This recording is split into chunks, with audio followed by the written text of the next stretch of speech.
తాకట్లో ఉన్న మీ బంగారాన్ని విడిపించి ఆ రోజు ఆన్లైన్ రేటుకి కొంటాం. Sharma gold company. నమస్తే సుమన్ టీవీ ప్రేక్షకులందరికీ ఉగాది పండుగ శుభాకాంక్షలు. నేను మీ కీర్తి. ఉగాది అనగానే అందరం మనం వెయిట్ చేసేది ఉగాది పంచాంగ శ్రవణం కోసం. మరి పంచాంగ శ్రవణం ద్వాదశ రాశుల వారికి ఎలా ఉండబోతోంది, ఎంతవరకు బాగుంటుంది, ఎంతవరకు బాగుండట్లేదు, మనం ఎలాంటి రెమెడీస్ పాటిస్తే ఈ సంవత్సరం మనకి మరింతగా కలిసి వచ్చే అవకాశం ఉంటుందో తెలియజేయడానికి ప్రముఖ ఆస్ట్రాలజర్ బ్రహ్మశ్రీ నానాజీ పట్నాయక్ గారు ఉన్నారు. నమస్తే గురుగారు. శ్రీమాత్రే నమః. గురుగారు, క్రోధినామ సంవత్సరం వెళ్ళిపోయి శ్రీ విశ్వవసునామ సంవత్సరంలోకి ఎంటర్ అయిపోయాం. తెలుగువారి సంవత్సరాది ఉగాదికి వచ్చేసాం.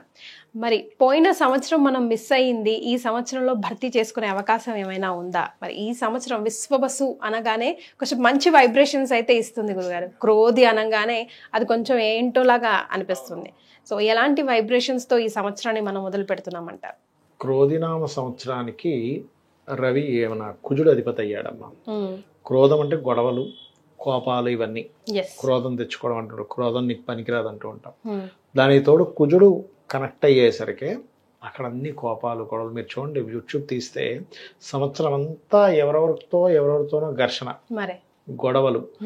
ఒక్క రోజు గ్యాప్ వచ్చిందంటే ఇంకో రోజు ఏదో ఒక ఘర్షణ చూస్తూ ఉన్నాం మనం. కాబట్టి విశ్వవసునామ సంవత్సరంలో అన్ని గొడవలు అయితే ఉండవు. Point number 1. మరి ఈ షష్టగ్రహ కూటమితో వస్తుంది కదా విశ్వవసునామ సంవత్సరము. మరి దీనికి ఏమిటి అంటే, షష్టగ్రహ కూటమి వల్ల పెద్ద పెద్ద రోగాలు, కరోనాలు లాంటివి వస్తున్నాయని అందరూ అంటున్నారు, కానీ అట్లాంటిది ఏమీ రాదు. జల ప్రళయాలకు కొంచెం ఛాన్స్ ఉంది, ఎందుకంటే జలరాశులు అధికంగా ఉన్నాయి కదా. అంటే ఏంటంటే, ఇప్పుడు ఇంత ఎండాకాలంలో కూడా సడన్ గా వర్షం పడడం. కొంచెం బుధుడు నీచబడి ఉన్నాడు కాబట్టి, ఈ విశ్వవసునామ సంవత్సరంతో బుధుడు నీచంలో ఉన్నాడు కాబట్టి కొంచెం ఏంటి, షేర్ మార్కెట్లో ఫ్లక్చువేషన్స్ రావడం, కొంచెం బార్డర్స్ దగ్గర ఈ కుజుడు కూడా నీచంలో ఉన్నందుకు కొంచెం బార్డర్స్ దగ్గర ఈ మిలిటరీ, ఈ సైనికులు కొంచెం ఇబ్బందికరమైన, సెక్యూరిటీ సంబంధించిన వాళ్ళకి కొంత ఇబ్బందికరమైన వాతావరణం. అయితే ఈ విశ్వవసునామ సంవత్సరానికి రవి అధిపతి కాబట్టి గవర్నమెంట్లో కొన్ని మార్పులు, కొన్ని పదవులు, గవర్నమెంట్ జాబ్స్ చేసే వాళ్ళలో కొన్ని మార్పులు, కొంచెం ఈ శని రాహువులు మీనరాశిలో కలుస్తున్నందుకు కొంచెం అంటే ఆధ్యాత్మికంగా కొన్ని తారాస్థాయిలో కొంతమంది ఉంటారు పీఠాధిపతులు, వాళ్ళకు కొంత ఇబ్బంది ఇస్తుంది అమ్మాయి.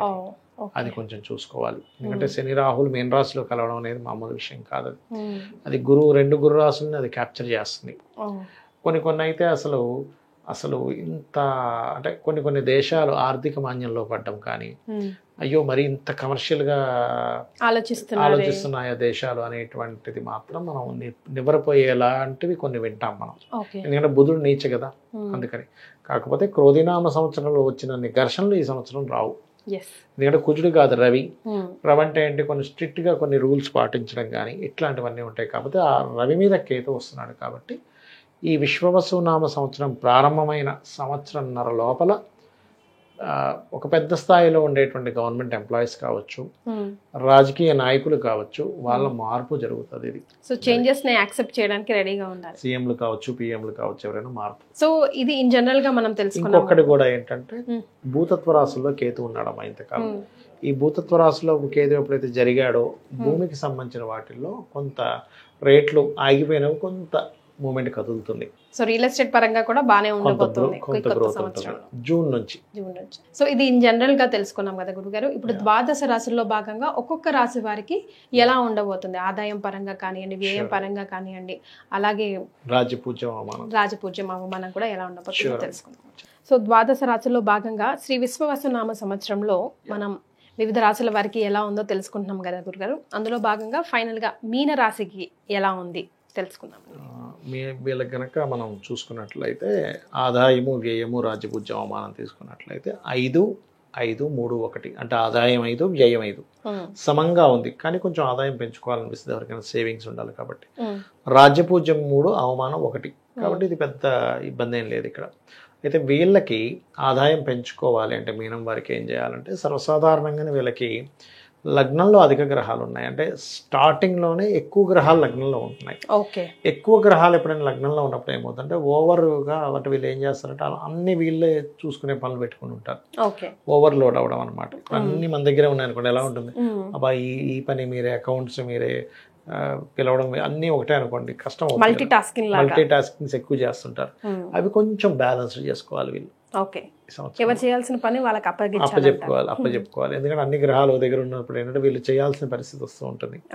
అది కాకుండా ఏలినాటి శని జన్మలోకి వచ్చింది. ఇంతకాలం వీళ్ళకి 12లో ఉండేటువంటి శని ఇప్పుడు విశ్వవసు నామ సంవత్సరంతో జన్మంలో సంచరిస్తుంటాడు. ఇది 2 రకాల ఫలితం ఇస్తుంది ఎప్పుడు శని. ఎందుకంటే ఇక్కడ శని లాభాధిపతి వ్యయాధిపతి 2. కొన్ని వ్యాపార లాభాలు ఇస్తుంది ఒకవైపు, కొత్త ఇన్వెస్ట్మెంట్స్ వల్ల స్ట్రెస్ కూడా ఇస్తుంది.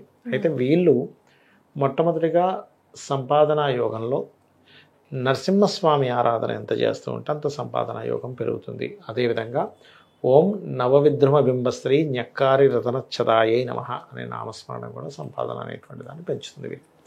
అయితే వీళ్ళ కుజుడు పంచమంలో ఉన్నందుకు పర్టికులర్గా సర్వసాధారణంగా ఏంటంటే మీనం వారికి కానీ, కుంభం వారికి కానీ, మిథునం వారికి కానీ, కొన్ని రాసుల వారికి, వృషభం వారికి కానీ షేర్ మార్కెట్ మీద ఎక్కువ ఇంట్రెస్ట్ ఉంటుంది. కాబట్టి వీళ్ళకి పంచమంలో కుజుడు నీచపడుతున్నాడు కాబట్టి షేర్ మార్కెట్ జోలి కొంత అగ్రెసివ్గా వెళ్ళడం లాంటివి చేయకూడదు. షేర్ మార్కెట్ విషయంలోని కొంచెం ప్రెగ్నెన్సీ లేడీస్ ఒక 3 నెలలు కొంత జాగ్రత్తలు తీసుకోవాలి. కొంతమంది ఏం చేస్తారంటే ప్రెగ్నెన్సీతో ఉండి కూడా అన్ని పనులు చేసేస్తుంటారు. కొంచెం ఆ విషయంలో కొంత జాగ్రత్తగా ఉండాలి. బట్ లక్ష్మీ నరసింహస్వామి ఆరాధన మాత్రం వీళ్ళకి ఫైనాన్షియల్ గ్రోత్ ఇస్తుంది. అది ఇక మిగతా గ్రహాలు ఇప్పుడు ప్రజెంట్ వీళ్ళకి రాహు లగ్నంలో ఉండి కేతు సప్తమంలో ఉన్నాడు. అంటే మేజర్గా తీసుకోవాల్సింది రాహుకేతువుల్ని, శని గురువుని తీసుకుంటాం. ఇందులో రాహు ఎప్పుడైతే లగ్నంలో ఉండి సప్తమంలో కేతు ఉన్నాడో రాహు ఇల్యూజన్ కారకుడు. అంటే ఏదో జరుగుతుంది, ఇలా జరుగుతుందేమో అలా జరుగుతుందేమో ఊహలు ఎక్కువగా ఉంటాయి. ఆ ఊహల నుంచి ఫస్ట్ వీళ్ళు బయటికి రావాలి. అలాగే సప్తమంలో కేతు ఉన్నందుకు వీళ్ళకి ఏదైనా వివాహ నిర్ణయాలు కావచ్చు, ఒక బిజినెస్లో పార్ట్నర్ని తీసుకునే అంశంలో కావచ్చు, సోషల్గా ఏదైనా మాట్లాడేటప్పుడు ఇవాళ రేపు చూడండి మనం ఈ యూట్యూబ్ ఛానల్స్లో కూడా కొంతమంది మైక్ పెట్టగానే ఏదో మాట్లాడేస్తుంటారు. అది ఏం మాట్లాడుతున్నాం, దేనికి ఏంటి అనేటువంటి చూడరు, తొలాతోక ఉండదు మీరు అన్నట్టుగా. ఇలాంటివి చేయకూడదు. అంతే సమాజ స్థానం అంటారు, సామాజిక స్థానంలో కేతు ఉన్నాడు కదా, అందుకని వీళ్ళ వివాహ ప్రయత్నాలు కూడా జూన్ తర్వాతే బాగుంటాయి చెప్పాలంటే వీరికి. అలాగే మీ లగ్నాధిపతి అంటే వీళ్ళ యొక్క రాశ్యాధిపతి 4లోకి వెళ్ళినందుకు వీళ్ళు ఈ సంవత్సరం ఏప్రిల్ 15వ తేదీ తర్వాత నుంచి ఏదైనా ప్రాపర్టీ కొనుగోలు చేసుకుంటారు. లేదా మధ్యవర్తిత్వంగా ఎవరికైనా ప్రాపర్టీ అమ్మిపించడం, కొనిపించడం ద్వారా కొంత ప్రాఫిట్ పొందడము, ఇటువంటి వీళ్ళకి ఎక్కువగా చూపిస్తున్నాయి చూసుకున్నట్లయితే. సో ఓవరాల్ గా వీళ్ళు ఎప్పుడు పాటించాల్సిన రెమెడీస్ ఏంటి గురుగారు? చెప్తాను. పర్టికులర్గా వీళ్ళకి ఇంకొన్ని విషయాలు కనుక చూసుకున్నట్లయితే ఉద్యోగ అవకాశాలు గతంతో పోల్చుకుంటే బాగా వస్తాయి. అయితే మీరు రెమెడియల్ పార్ట్ అడిగారు కాబట్టి పంచమంలో ఉన్నటువంటి కుజుడికి సంబంధించిన రెమెడీ మెయిన్గా చేసుకోవాలి. ఎందుకంటే ఆలోచన స్థానంలో ఉన్నాడు, అగ్రెసివ్ ప్లానెట్ ఆలోచన స్థానంలో ఉన్నప్పుడు ఏమవుతుందంటే ఇంకాస్త అగ్రెసివ్గా కొన్ని నిర్ణయాలు తీసుకోవడం ఇట్లాంటివి చేస్తూ ఉంటారు. ఈ తప్పిదాలు చేయకుండా ఉండాలి. అండ్ అలాగే నవగ్రహాల్లో కుజ చంద్ర గ్రహాల దగ్గర దీపారాధన చేయడము, గౌరీదేవిని ఎక్కువగా ప్రార్థించడము, లగ్నంలో ఏళ్ళనాటి శని నడుస్తుంది కాబట్టి శనివారాలు ప్రత్యేకంగా వీళ్ళు ఒక రెమెడీ పాటిస్తే ఖచ్చితంగా శని ప్రభావం తగ్గుతుంది. ఏమిటంటే నువ్వుల నూనె ఉంటుంది, నువ్వుల నూనెని తీసుకొని శివాలయాల్లో దీపారాధన కోసం ఇచ్చినట్లయితే చాలా మటుకు రిలీఫ్ అనేటువంటిది వస్తుంది వీరికి. సో ఈ చిన్న చిన్న మార్పులు జీవితంలో చేసుకుంటూ వెళ్తే కనుక అంతలో పోవాల్సింది ఇంతలో తొలగిపోతుంది కదా గురుగారు. అసలు అది మన దగ్గర దాకా కూడా కొన్నిసార్లు రాకుండా వెళ్ళిపోవచ్చు. అవును, తప్పకుండా అండి, అందులో డౌట్ ఏం లేదు. చాలా సంతోషం గురుగారు, ధన్యవాదాలు. శ్రీమాత్రే నమః. శ్రీమాత్రే నమః.